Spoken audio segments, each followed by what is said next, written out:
മണലൂരിൽ വിജയിക്കുമെന്ന ആത്മവിശ്വാസത്തിലായിരുന്നു കോൺഗ്രസ് നേതാവ് ടി.എൻ. പ്രതാപൻ. 126 വോട്ടിന്റെ ഭൂരിപക്ഷത്തിലാണ് മണ്ഡലത്തിൽ സിപിഎമ്മിന്റെ സ്ഥാനാർത്ഥി പ്രൊഫസർ സി രവീന്ദ്രനാഥ് വിജയിച്ചത്.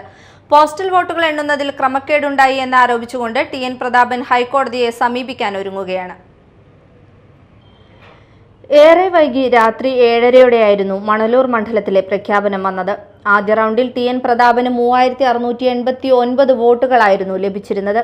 രവീന്ദ്രനാഥിന് 3498 വോട്ടുകളും ലഭിച്ചു. അതായത് 191 വോട്ടുകളുടെ മുൻതൂക്കം ടി.എൻ. പ്രതാപനുണ്ടായിരുന്നു. രണ്ടാം റൗണ്ടിൽ രവീന്ദ്രനാഥിന് 469 ഭൂരിപക്ഷം ലഭിച്ചു. 7ാം റൗണ്ട് വരെ രവീന്ദ്രനാഥ് തന്നെയായിരുന്നു മുന്നിൽ.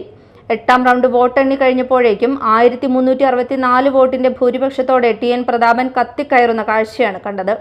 എന്നാൽ മണലൂർ, അരിമ്പൂർ പഞ്ചായത്തുകളിലെ വോട്ടെണ്ണി തുടങ്ങിയതോടെ ടി.എൻ. പ്രതാപന് തിരിച്ചടിയായിരുന്നു. അരിമ്പൂർ പഞ്ചായത്തിലെ ബൂത്തുകൾ എണ്ണിയതോടെ രവീന്ദ്രനാഥിന് ഭൂരിപക്ഷം നല്ല രീതിയിൽ കുറഞ്ഞു. ഭൂരിപക്ഷം പ്രഖ്യാപിക്കുന്നതിൽ അവ്യക്തതയുണ്ടായിരുന്നു. ഒടുവിൽ 126 വോട്ടിന്റെ ഭൂരിപക്ഷത്തിൽ രവീന്ദ്രനാഥ് മുന്നിലെത്തി.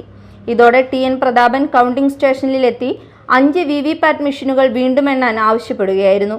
200ഓളം തപാൽ വോട്ടുകൾ രണ്ടാമതും എണ്ണണമെന്ന് പ്രതാപൻ ആവശ്യപ്പെട്ടിരുന്നു.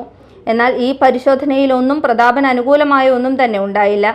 യഥാർത്ഥത്തിൽ ടി.എൻ. പ്രതാപനെ വട്ടം കറക്കിയത് അപരനാണെന്നാണ് വോട്ട് നില പരിശോധിക്കുമ്പോൾ മനസ്സിലാക്കാൻ സാധിക്കുക. വോട്ടെണ്ണി കഴിയുമ്പോൾ പ്രൊഫസർ സി രവീന്ദ്രനാഥിന് 65,337 വോട്ടുകളാണ് ലഭിച്ചത്. ടി.എൻ. പ്രതാപന് ലഭിച്ചത് 65,211 വോട്ടുകളും. വെറും 126 വോട്ടുകളുടെ ഭൂരിപക്ഷത്തിനാണ് LDF സ്ഥാനാർത്ഥി വിജയിച്ചത്. എന്നാൽ ടി.എൻ. പ്രതാപന്റെ അപരൻ പ്രതാപൻ 184 വോട്ടുകൾ നേടിയതാണ് നിർണായകമായത്. അപരന് വോട്ട് പോയില്ലെങ്കിൽ ടി.എൻ. പ്രതാപൻ ജയിച്ചേനെ. പ്രൊഫസർ സി രവീന്ദ്രനാഥിന്റെ അപരൻ രവീന്ദ്രനാഥ് കെയും 234 വോട്ടുകൾ നേടിയിട്ടുണ്ട്. അതിനിടെ പോസ്റ്റൽ വോട്ടുകൾ എണ്ണുന്നതിൽ ക്രമക്കേടുണ്ടായി എന്നാരോപിച്ചുകൊണ്ട് ടി.എൻ. പ്രതാപൻ ഹൈക്കോടതിയെ സമീപിക്കാൻ ഒരുങ്ങുകയാണ്. വോട്ട് ചെയ്യിക്കാൻ വേണ്ടി വീടുകളിൽ വരുന്ന പോളിംഗ് ഓഫീസർമാർ അതിൽ അറ്റസ്റ്റ് ചെയ്യണം. 80 വയസ്സിന് മുകളിലുള്ള ആളുകളെ വോട്ടിൻ്റെ എല്ലാം അറ്റസ്റ്റ് ചെയ്യേണ്ടതാണ്. 154 വോട്ടിൽ അങ്ങനെ അറ്റസ്റ്റ് ചെയ്തിട്ടില്ല. അതുകൊണ്ട് കവർ തുറന്നില്ല. 4 ഉദ്യോഗസ്ഥന്മാർ ഇതേപോലെ ഹോം വോട്ട് ചെയ്യാൻ വേണ്ടി ചെന്ന എല്ലാ സ്ഥലത്തെയും ആ 4 ഉദ്യോഗസ്ഥന്മാർ നേതൃത്വം കൊടുത്തത് മുഴുവൻ ഇതേപോലെ അറ്റസ്റ്റ് ചെയ്യാതെ വെച്ചിരിക്കുകയാണ്.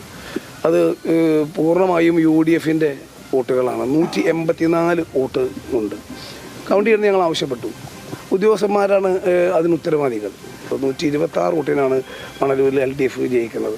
അതുകൊണ്ട് ഇന്ന് തന്നെ ഹൈക്കോടതിയിലെ സീനിയർ അഭിഭാഷകരുമായി ബന്ധപ്പെട്ട് ഇലക്ഷൻ കേസ് അന്യായം കൊടുക്കും.